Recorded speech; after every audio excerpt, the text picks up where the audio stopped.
your life in creative development isn't fixing yourself, isn't improving yourself, because what we hold, and we hold it not as a belief but as a premise, as a working premise and principle, is that we're good. There is a part of us that's bulletproof, right? Unscratched, unscathed, no matter what. Our creative spirit connected to everything through all time and space.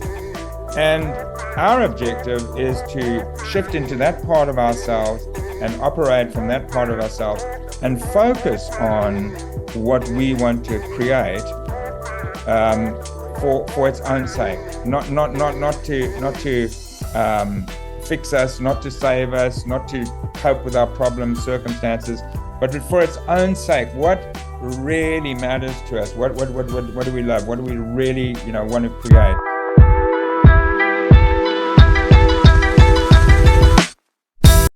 Hello, everybody, and welcome again to the Breakthrough Code. I've got an incredibly interesting guest on that I'm excited to talk with today. He's someone that I've met just in the past few months, but he feels like a good friend, and we always have a good time whenever we're chatting. He's an incredible human being. He went through a period of his life back in the 90s where he was struggling on many, many fronts with his health, career, so many different things, but it really guided him, just like we talk about in the Breakthrough Code, to open up to new avenues. And he dove in head first, as I think he always does, just from what I've gotten to know about him. And he really created something phenomenal, not only in his own life, but helping so many other people with his different programs. My son, Tommy, and I actually went through one of his programs. I think it was probably about a month ago or a month and a half ago. And I have not sat in a training program in a long, long time. And maybe part of it's a little bit my ego thinking, I've been around so long, I've heard everything. But he really did some unique things. And it was 5 days that we sat online for 8 hours a day. Also, I think it was being conducted in Australian time. So I was up past my bedtime 5 nights in a row, which was interesting too. But it really kept me interested and really fascinating work. William Whitecloud is our guest. He's also an author, a best-selling author. Read his book, The Magician's Way, which is a very, very cool, fun, powerful book with some unique twists that I told him I probably wouldn't have written about in my book, but he went for it, and it really made the book phenomenal. And the course that my son Tommy and I went through was called Create Your Destiny. And William, during COVID, made this available to a lot of people that really needed it. And tens of thousands of people went through his course. Now, he's been teaching this course for many, many years, but over COVID, he made it available for people and really helped out a lot of people, William. And now your goal is to deliver it to, I was going to say 100 million people. I was going to upgrade what you told me. Billions of people. Think bigger, William. Think bigger. Yeah. But 1 million people. And so I hope after listening to this interview with William that that all of you listening will look into Create Your Destiny, because it was a phenomenal, phenomenal experience. William, welcome to the Breakthrough Code. Great to have you here. Thanks, Tom. Wonderful to be here and to hang out with you again. And thanks for a very good introduction. I hope I can live up to it. I'm sure you will. Now, you suggested an interesting topic that we discuss, and it's creative development versus personal development. So many people know personal development. That's, it's been around for so many years. People are always into developing themselves personally, and many people define themselves as personal development coaches or trainers or authors. You like the term creative development. So start us off by just talking about what are the differences between what you call creative development versus personal development. Good place to start. And I do style myself as a creative development trainer versus really anything else. I remember when I was on a book tour, it's a long time ago now. I think it was 2011. I had a book come out. The Last Shaman was called, an allegorical novel that conveys a lot of my teachings. Yeah. And I was promoting that book, and I came around and I was touring America, and I was doing a lot of radio and some TV. And it was the time of The Secret, and the law of attraction really gaining traction a lot, I think, thanks to Oprah, really, and it was that time where the honeymoon with The Secret and the law of attraction was fading, and people were starting to realize it wasn't working, and in many cases the way they were applying it, I don't blame the teachings, but the way people understood it and applied it wasn't working for them. In fact, making their lives actually worse. And when they heard me speak, they assumed I was law of attraction, I was The Secret, I was another one of them, and man, they were abusing. Right? I was getting like abuse left, right, and center. People screaming, like, because call in, it's talkback radio. People calling in and going, you guys, we're doing what you're telling us. We visualizing stacks of money, we smelling it, we feeling it, and I'm getting poorer, and my husband left me, and I've got the babies, and it's like hell. It was a real shock to me, because I'm a creative development trainer. I'm not law of attraction. I'm not personal development.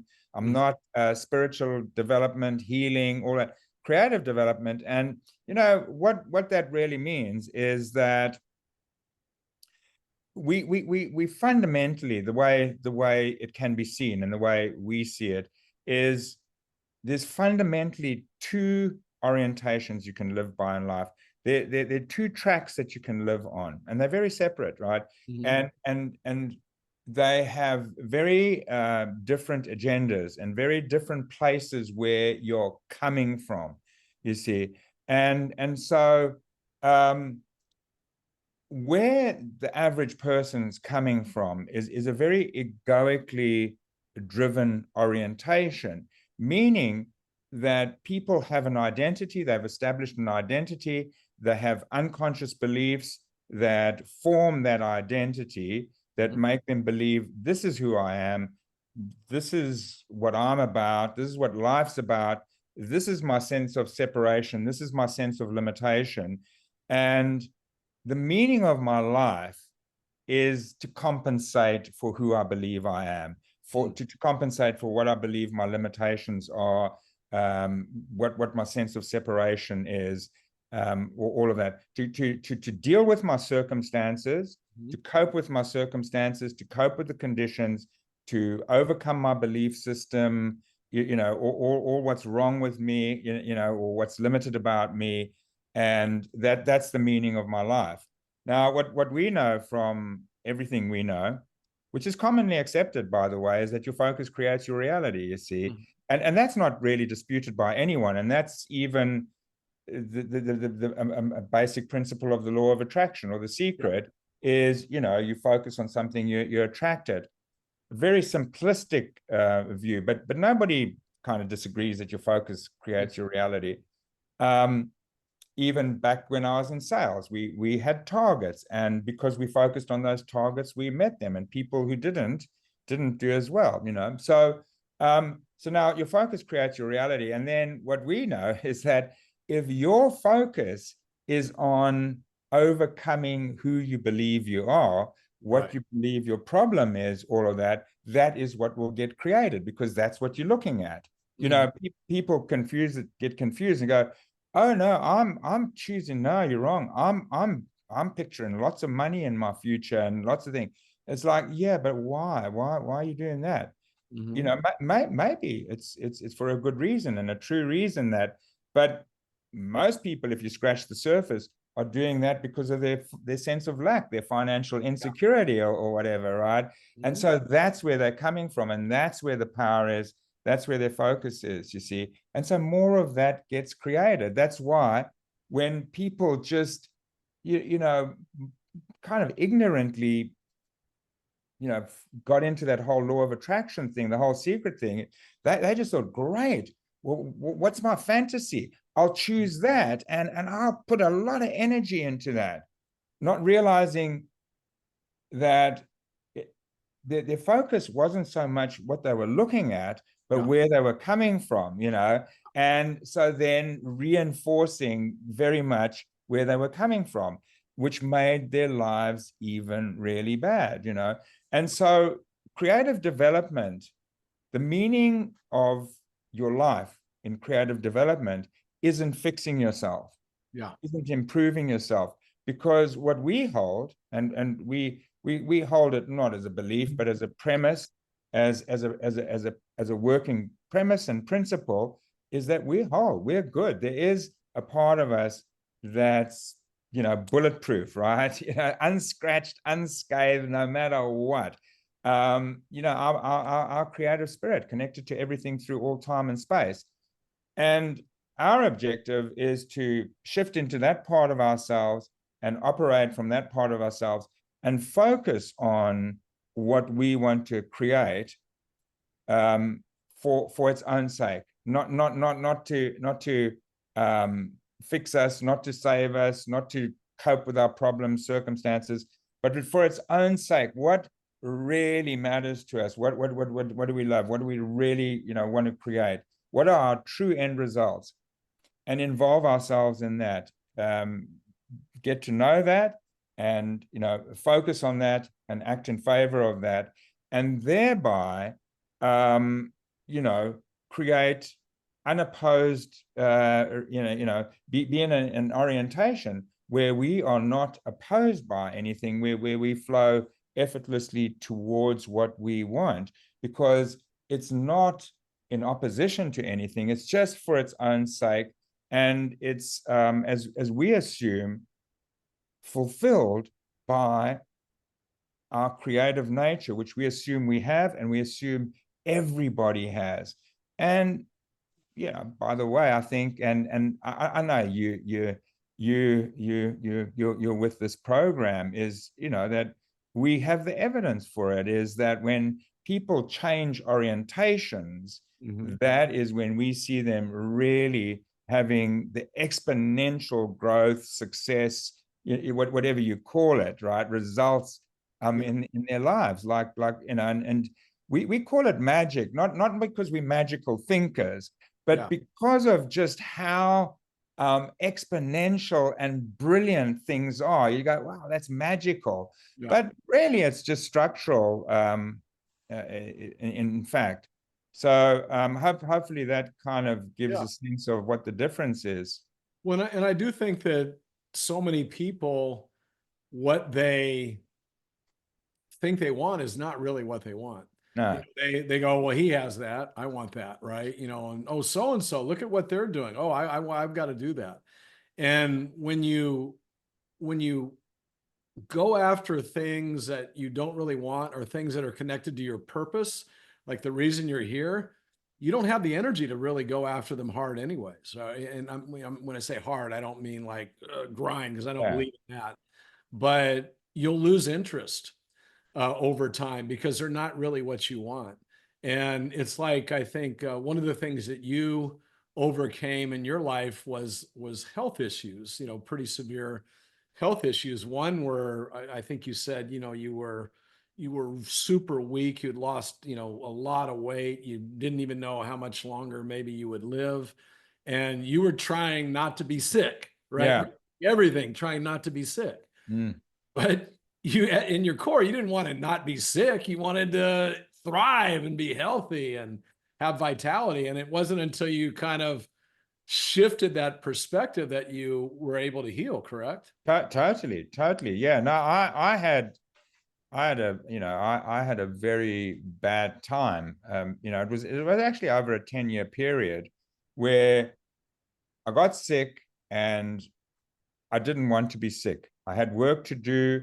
I always used to, if I got a cold or a flu or something, I would actually just put on a lot of layers of clothes, go for a big jog, sweat it out of me, and just force it out of me. And it always worked. And this one time that happened, I got sick, and I did that, and it didn't work.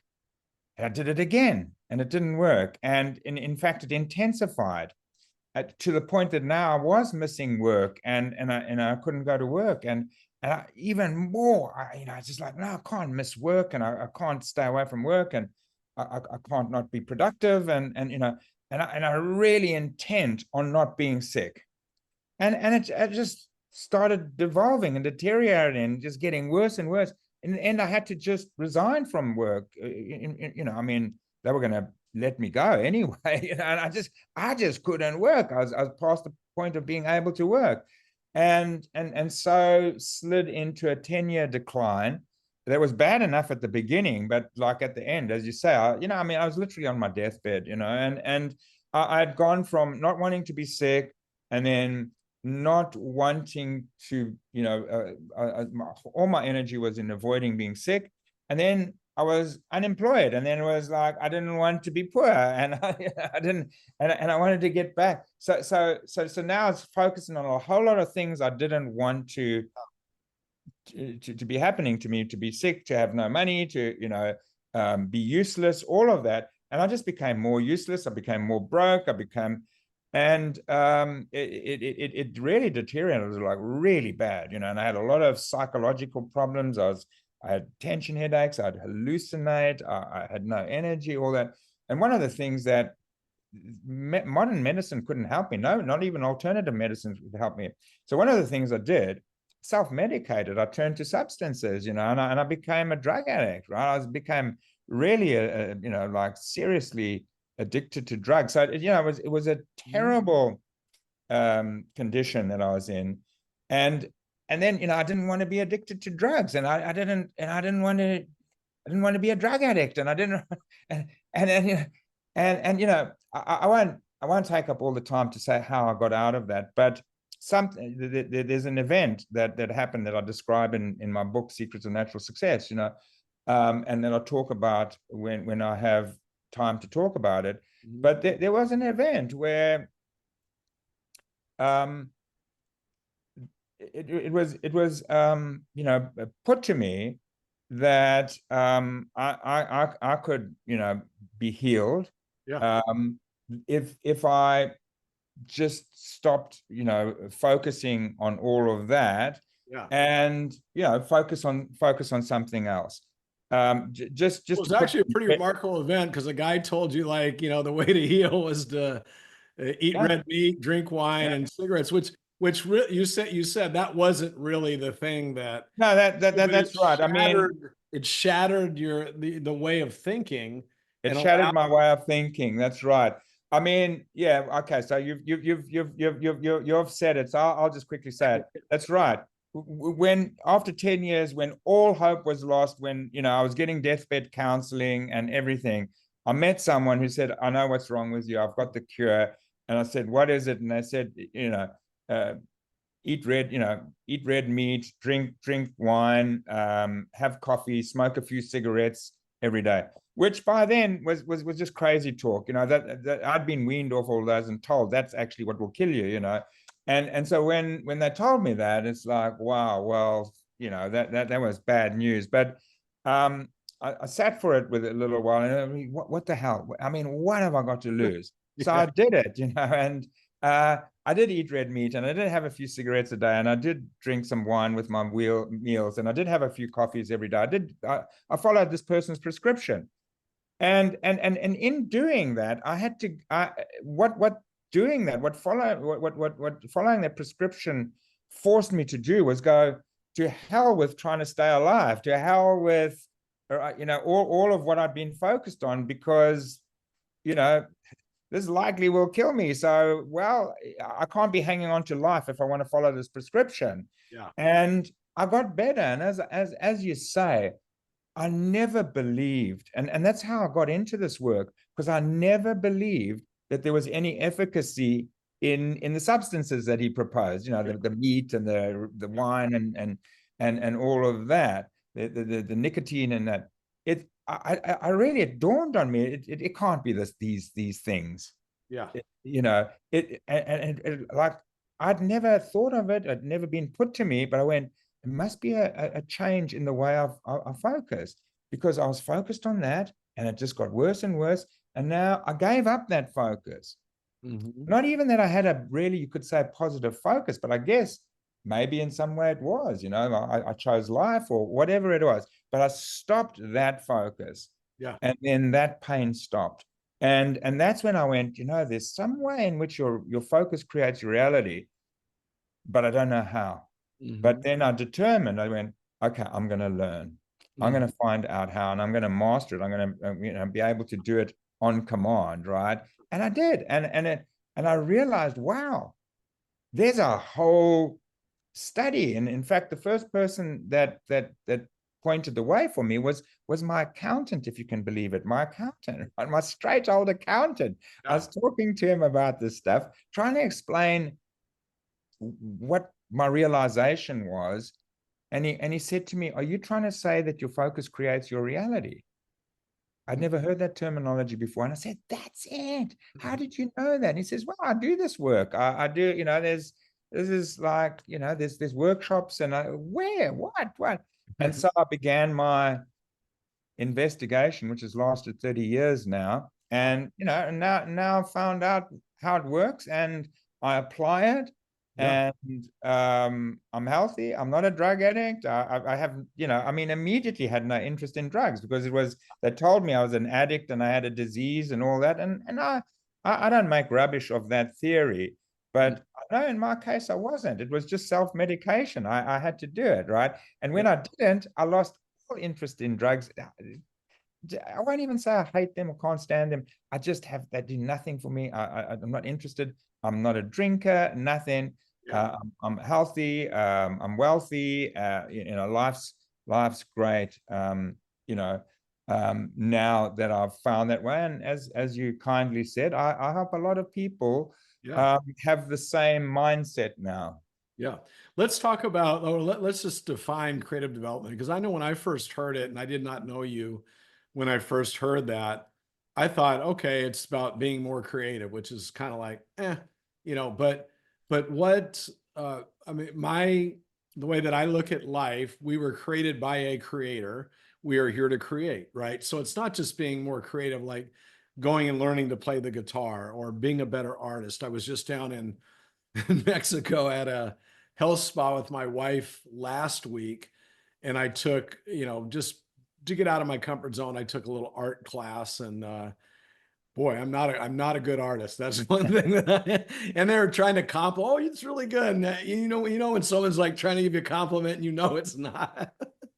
So, but what you're talking about in creative development, it could be that if that's really what you want to be as a great artist, but it's about creating, like looking at the clay that we all have in front of us, meaning our lives, and what do we want to create? Where do we want to focus? What results do we want to have come to fruition? Yeah. I mean, you see, it's often confused with a sort of an artistic nature and quality, right? Because great artists embody creativity, but it's not exclusively the domain. Art is not exclusively the domain of creativity. Right. Creativity really is a definition I really like is the ability to make connections between things that were never made before. And so it's the ability to go outside of the sort of predetermined, pre-existing nature of things, and thereby create leverage and make or manifest things on a more brilliant level, and so you see, if you look at the kind of hierarchy of creativity academically, because creative development now has become an established kind of science, if you like. It's very nascent, it's very new, but it's there. I've got friends I've got a friend who's a professor of creativity at Columbia University, right? So it's a thing now. And you know, it's new, but the sort of hierarchy of creativity is something a little like this, and I'm missing out a few things, but just basically it's it's like unskilled imitation, skilled imitation, low-level derivative, high-level derivative, innovative, inventive, and genius. And as you ascend that order, you become more and more creative, until you're a genius, until I'm just trying to think of who I can use as an example, until well, Einstein in a theoretical sense, you know, maybe Richard Branson in an entrepreneurial sense, Michael Jackson in a musical sense, in you know, in whatever, right? There are a lot of people we can propose who are geniuses in their field. You may not like them or not, but they are extraordinary in their field, you see. And as you ascend that order, that hierarchy, what you find is that as you go up, you think about it, you've got unskilled imitation, skilled imitation, low-level derivative, high-level derivative, innovative, inventive, and genius. As you go up, it's in the wording, you're less referenced by what's outside of you until you're a genius, and it just purely comes from within you. You draw on what's within you entirely, exclusively, for, you know, what you create and how you operate in life. And a very good example of this is Elon Musk. I was listening to one of his engineers at SpaceX, and you know, they said, like, it's just amazing working for Elon Musk. It's kind of painful, it's terrifying, but it's amazing because he comes to you and he says, guys, I want you to do this. I want you to send a rocket into space and bring it down on its ass, and it must land, and it must be whole, and all that. And you know, whatever, he gives them, you know, his wish list, and then they say, you can't do that. And he's, why not? Because of this scientific reality and theory and that. And he says, no, I don't want you to have that. I don't want you to have that theory. I don't want you to know that. Yeah. I want you, and so these guys are scientists, and they're very hung up on their theories and their knowledge and all that. And that's what he's saying. It's like, oh, geez, it's so painful that he just makes you let go of everything you know from what you ever learned and all that, and just be in the end result of what you do create, and then make those realizations, you know, that you realize, oh, it can be done. This is how we'll do it. Because you went outside of anything that ever was before. You've made connections that were never made before. And you know, you go, well, okay, that's very relevant, maybe in innovation and inventiveness, but no, it's applicable in human relationships with your wife or your husband or your kids, or it's that sort of brilliance and an ability to most effectively deal with and influence reality is available, you know, to you in every endeavor and field of life. And so that's what creative development is. It's the development of that faculty, that facility to, you know, raise your level of creativity in that context, where you are drawing your awareness, your knowledge, your awareness, your direction, everything from an inspired place in you, which does exist in you. Yeah. I mean, these guys at SpaceX, they you know, you go, wow, they're geniuses. Yeah, they are in their field and in what they're doing. But everyone has that, and everyone can find that part of themselves, that aspect of themselves, and operate out of that. And that's creativity, you know, and creative development is the development not of improving your limitations and all that. They do exist in that, but they become irrelevant when you connect with the right part of yourself and come from that part of yourself. So creative development, as we use the term, is the enablement of that ability that I've just described. Yeah. Well, and I believe in that. I don't believe we are limited. I mean, my book, the subtitle is a story about living a life without limits. Yeah. I think we have limits, but we place them on ourselves. Yeah. And when you look beyond the three-dimensional world, like everything's just energy. And as we observe energy, it creates form. We are limited, obviously, by what our subconscious mind has stored in it. And that kind of gives the illusion of limits.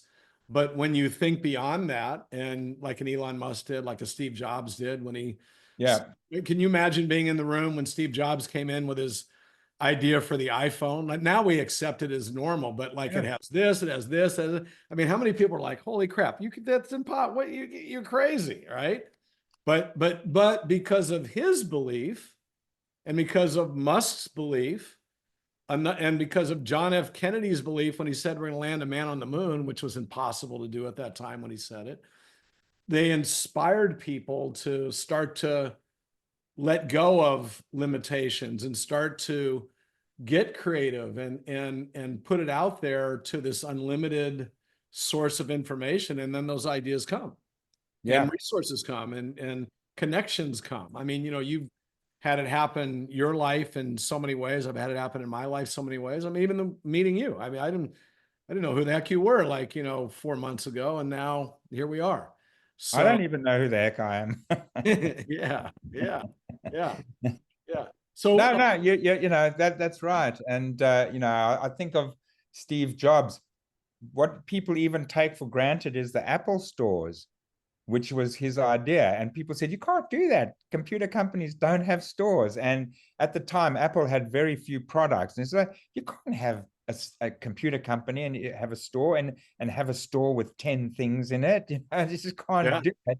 And it's at that time, it was the thing that exploded Apple. And he did many things that exploded Apple continuously, right? Yeah. So, I mean, that's Elon Musk with a Tesla store. Sorry? Elon Musk with the Tesla store and ordering a car. He never did that before. Yeah. I remember going to a Tesla store when they first opened, and I went and I looked at a Tesla and all that, and I was sort of kicking the tires of a Tesla. We've got one in our family, by the way, now. But at the time, I was kicking the tires and was in Westfield here, Westfield Shopping Center in Westwood in LA. Yeah. And it was up on the third story or something, on the third floor in a shop, and there are these cars and I said to the guy, but when I wanted service, where do I take it for a service? And he looked at me, what do you mean service? I said, for the oil change. There's no oil changes. Yeah, that's what I love about it. I was so stupid. He said there's 17 moving parts to this car. It's incredible. It's incredible. No, but you see, also the thing that I'm excited to say is this. There is no limitation. And you know what? I've discovered that it's true that if you can imagine it, John Lennon said this, and it sounded like a hippie, woo-woo thing to say, but he said, if you can imagine it, you can create it. But I've discovered that to be true, that, is that if you can imagine it, you can create it. Because one of the things we do is we teach people imaginative techniques to go, particularly when, in many cases, but one of the applications is that when you're formulating your choices, your list of what are you going to go for in life now? What are you going to make your life about? What are your sort of life targets now, right? If you want to put it that way, what are your choices? So we've got a process that really enables people to really imagine what it is outside of what they would normally choose, because if it's left to their normal rational brain, their logical mind, they're going to undersell themselves hugely. And so then people develop like seemingly very ambitious choices.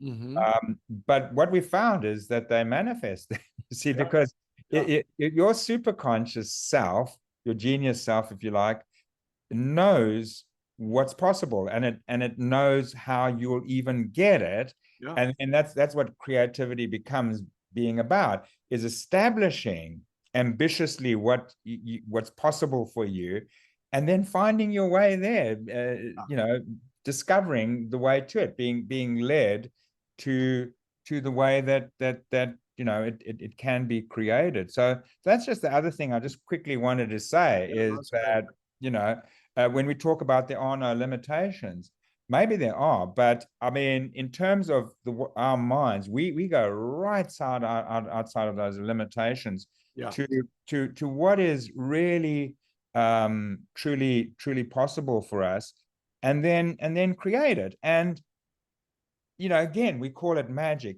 We're not magical thinkers, though. It's not really magic. It's just magical in how it defies our logic, and our rational minds, and or practical sense of reality.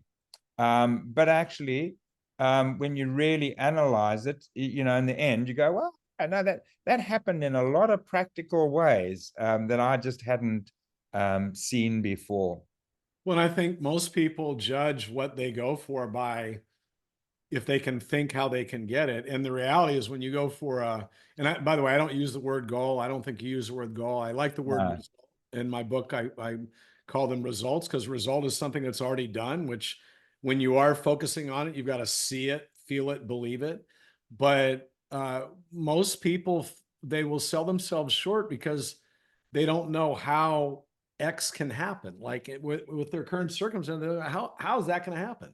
And the reality is, you don't need to know, and you won't know. And if you do know, then you're selling yourself short if you already know it's going to happen.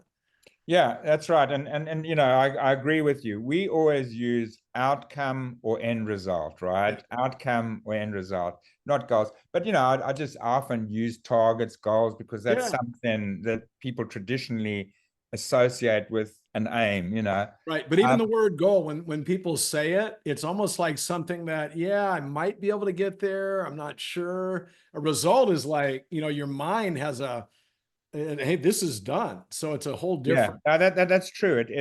It's very true. If you if you end result orientated and defined, it's very connective. It makes you one with that result, and then fuels and fires just your sense of your power to have it, but then also then amplifies its instructions on how to on how to create it. That's right.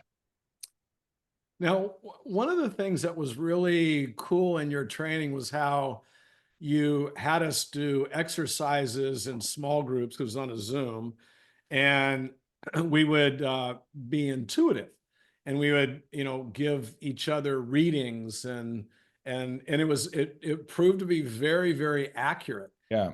Talk about intuition, not only probably more intuition, using it for ourselves than becoming a psychic and doing it for other people, although you can do that, but intuition and self-awareness. Like I think one of the things that happens with a lot of people is they go in so many different directions, trying to do everything like a bull in a china shop. When we have this intuitive sense that you help people realize, it gives us like the right place to go, so we become way more effective with our actions, and we don't have to work quite as hard, be quite as frantic. But talk about intuition and why that's so critical in self-awareness. It's very critical. Thanks for raising it. It's very important, because you see, unbeknownst to the average person, there's, again, like I said, there's two orientations. Fundamentally, there's two modes of awareness as well. Fundamentally, there's two modes of awareness: what we call your perception and what we call your intuition. And your perception, this is our languaging. People have different languaging. According to our languaging, your perception is your subjective sense of reality, as you experiencing it through your senses, and particularly through your thoughts and feelings, which my book, you mentioned the Magician's Way. The first thing that's established in that book, I don't know if you remember, is that your thoughts and feelings aren't real. Doesn't mean that you're not having them. Doesn't mean you're not, so what do you mean? I am thinking, I am feeling, yes, but they're not reflecting actually objective reality. They're reflecting your subjective reality. It's reality that you've now filtered through your identity, through your limited belief system. And that's your perception. That's your perception of things. And it's very, very limited. On the other hand, you have a mode of awareness called intuition. And intuition is the mode of awareness of your superconscious self, your genius self, the part of you that's connected to everything through all time and space.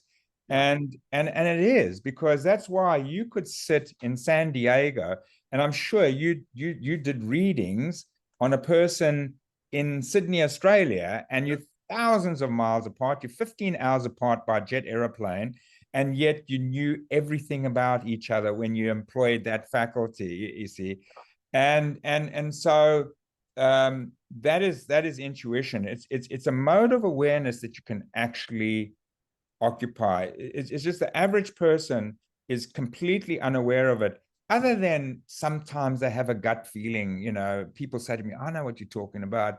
The other day, I just thought my uncle's going to call me, and he did. How about that? And it's like, wow, well done. Very, very clever. That's just a random experience of it. But it's a mode of awareness that's available to you constantly on demand. You can switch into it. You don't have to switch into your perception. That's your default mode of awareness. But there's another mode of awareness which you can switch into, and that's your intuition, that allows you to know everything you want to know through all time and space. And it's so we as you now know, we enable people in their intuition, and to a very powerful degree. We use the vehicle of psychic readings, intuitive readings, and all of that. That is, well, some people are going to, go off and be psychic readers or something like that. It happens, right? But it's not the purpose. The purpose is we use it as a developmental technique so that then people on demand strategically can tap in to their superconscious awareness. And you need it. You see, we have a little set of values at the beginning of our training workbooks. All of them have them. There's 5 or 6 values, and the top value is the truth.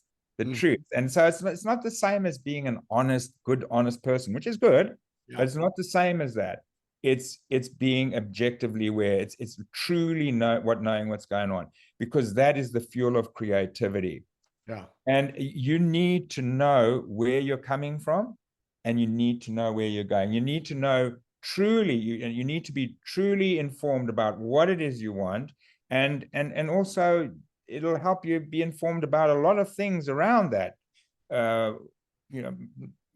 Possibly guidelines towards having that, but you need to know what you authentically, truly to create. And then you also need to know where you're coming from, what's going on for you, where are you in reality, in practical, tangible terms, psychological terms, all that. The more you are informed of that, then the more powerfully can you create, because the more powerfully can you let go of attachments to putting the power in the wrong place, and having the ability to put the power in the right place, put your attention, your focus in the right place. And because, as I always say, you just better believe that the determinant of your reality and your experience in life is your focus. It's not how smart you are. If you're smart, great, that's going to be helpful. It's not how hard you work. If you're an action taker, that's going to help you. You better believe it, right? Because there is action to take. But it's not how hard you work, and it's not how smart you are, and it's not how good looking you are, and all of that. It's your focus at the end of the day. And most people are taking care of how hard they work, how good they look, how smart they are, all of these conditions that they think it takes, but it's your focus. Focus wandering all around all over the place. Yeah, boom, boom, boom. You see, and your focus is most responsible for what you create. Yeah. I mean, I always use the example, true story. He's a friend of mine now, a business partner of mine even, but he started as my client, and he really prided himself. And look, you can't argue with it. He was justifiably proud. He used to make about $3 million a year. I mean, who makes $3 million a year? You know, not the average person. So, you know, he could, and he was very proud of himself. But he used to work 16 hours a day to make that, right? And this is a true story. You better believe it, right? That he started coaching with me, and he ended up working 2 hours a day, not 16 hours a day. He ended up literally working 2 hours a day and making $30 million a year, right? You know, so in other words, so he gave up the slog and became creative. And what was responsible for his creative power, his focus, you know, and where am I going with this? I'm just getting back to self-awareness, awareness, that intuition is the only thing enables. There's a lot going on that you can't see without intuition. Your intuition is the X-ray eyes into the deeper things that are going on that you really need to become a masterful creator. You can be a creator of some sort, a driven, forceful, you know, clever, whatever, action-taking creator, but you can't become a masterful creator without, you know, really good self-awareness. Know thyself. You know, that's a well, and the good thing is that every single one of us, I did something called the Global Energy Healing Summit over COVID. I did 3 of them. We had 190,000 people go through. And so I met some really powerful, intuitive people. And one of them, I mean, actually all of them said, you know, we're born with it. Yeah. And then the one was like a 4th generation medical intuitive. She was a nurse, but, you know, can know exactly what's going on in your body and that type thing, you know, from a distance. You don't even have to be right with her. But she said, we're all born with it, and we get talked out of it typically by our parents, you know, because we have like an imaginary friend or, you know, something like that. And they go, oh, no, you're not, you don't know imaginary friends around here, buddy. Like, you know, get back to reality. And you're helping people unlock it, this force that is within them that will guide them, that will give them answers. I mean, I use it every single day. I have for many, many years. I've always had like the ability to ask a question and get like information, or if I want a yes or no, I get like a little, it's funny, like my diaphragm will kind of like, you know, for a yes, will kind of like give a little quiver. And it's so powerful. I used to, even with that though, when I was younger, I used to pride myself on how hard I work, you know. Now I don't do that anymore. Like that's not what I want to pride myself on, right? Because I think a lot of what people are doing when they're working hard, like you mentioned, the other gentleman, is they're just in the same pattern and not getting creative enough to figure out a more effective way. Effort times effectiveness equals results is the equation that I use. Yeah. And so, but I love how you empower people to get this gift that they've been born with that most people are not actively using. Yeah, every now and then it pops up, but you can actively use it. Yeah, you see, thanks for saying all of that.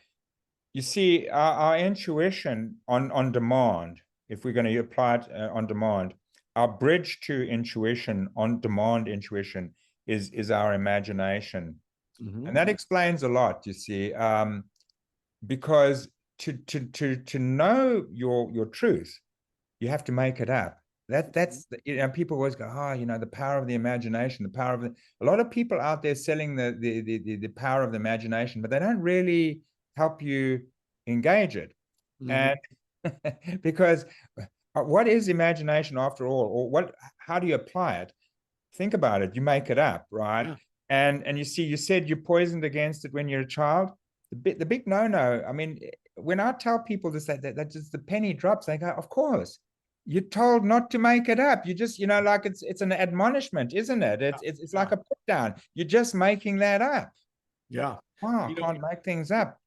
And Jose Silva said that the difference between visualization and imagination, visualization is you're visualizing something that you've already seen. And yes, that's a very good and a lot of people think I got to visualize. No, you got to imagine. You've got to imagine. That's right. Thank you. Thank you. Yeah. You've got to imagine.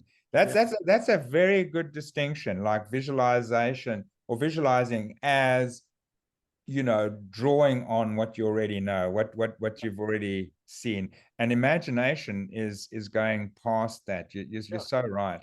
People say I can't visualize it. Oh, well, don't visualize it, imagine it. Like, and imagine, that takes the brakes off. It doesn't have to be exactly like this. It's like, how do you want it to be? Yeah, but some people are so poisoned against their imagination to the extent that they don't even want to visualize it, and I have people in my workshops, they say to me, I can't visualize, because they're so intent on just not going there, right? And I say to them, you can't imagine, you can't visualize anything. And I say, really?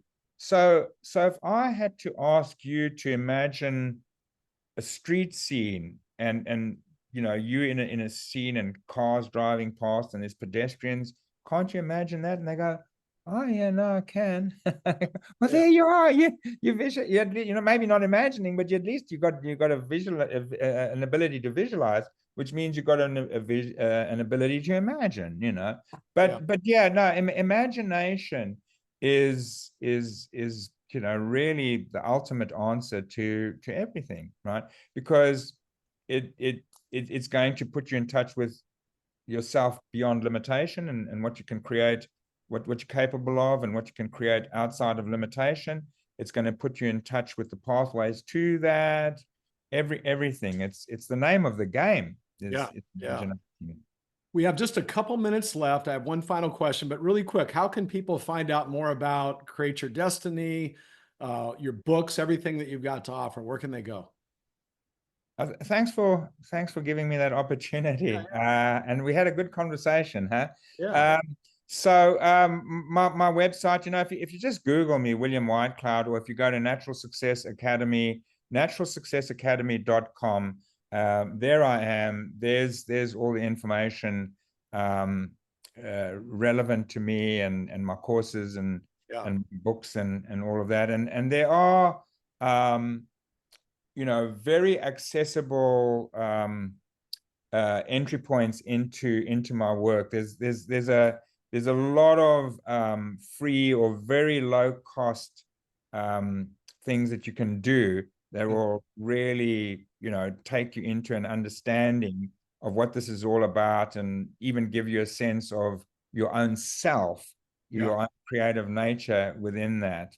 Yeah, no, I highly recommend everybody going to naturalsuccessacademy.com, check out what William has, and do something, get it some entry point to get into his work. So last question, and you sent me this quote, so I'd not seen it before, but Joseph Campbell, the great mystic, said, the psychotic is drowning in the same water that the mystic is swimming in. Great. So one person's drowning, the other person's swimming. What's the difference between the psychotic and the mystic? Isn't that a great axiom? The psychotic is drowning in the same water that the mystic is swimming in. The psychotic is the person who's trying to fix themselves. Mm-hmm. You see, is who believes there's something wrong with them, who believes there's something wrong with circumstances, with conditions, believes there's a problem, and is trying to fix it, and thereby putting more attention on it and amplifying. And the problems just intensify, and in its most extreme case, to where you become psychotic. You're really thinking. And the mystic, and this is the perfect definition of the mystic, right? It's not someone who's metaphysically necessarily, right, metaphysically preoccupied or anything. It's whether it's the definition of or the type of mystic that's metaphysically preoccupied, or it's just someone very creative, it doesn't matter. Both of them, all of them, are not involved with their identity. And that's a mystic. Is someone, in other words, the psychotic is the person in the matrix, if you understand that reference. It's the person inside the matrix trying to find their way out of the matrix. And the mystic is the person who's outside of the matrix, who just doesn't go there. Yeah, that's beautiful. And that's my explanation of that wonderful quote. Like I got about 5 the best quotes of all time, and that's one of them. Yeah, I don't know if I heard it from you or somewhere else, but Einstein talked about the intuitive nature we have and the logical nature, and he says the logical gets all the praise and the intuitive is the magical gift. Was that in your course? I saw that. I'm not. It wouldn't have been mentioned in Create Your Destiny, but in my book, what you talk about. Success, I make reference to that. Yeah. Thank you so much for being on. It's so awesome to see you again, talk with you, and what a pleasure. Always a great conversation. Everybody, check out naturalsuccessacademy.com. William, thanks for being on. I look forward to having you on, hopefully in the future. Thanks. And thanks, everyone. See you all later. And you know what I always say, there's no reason to live anything other than a magical life. Love it. So thanks, Tom. Great conversation. Much appreciate the opportunity. Hey.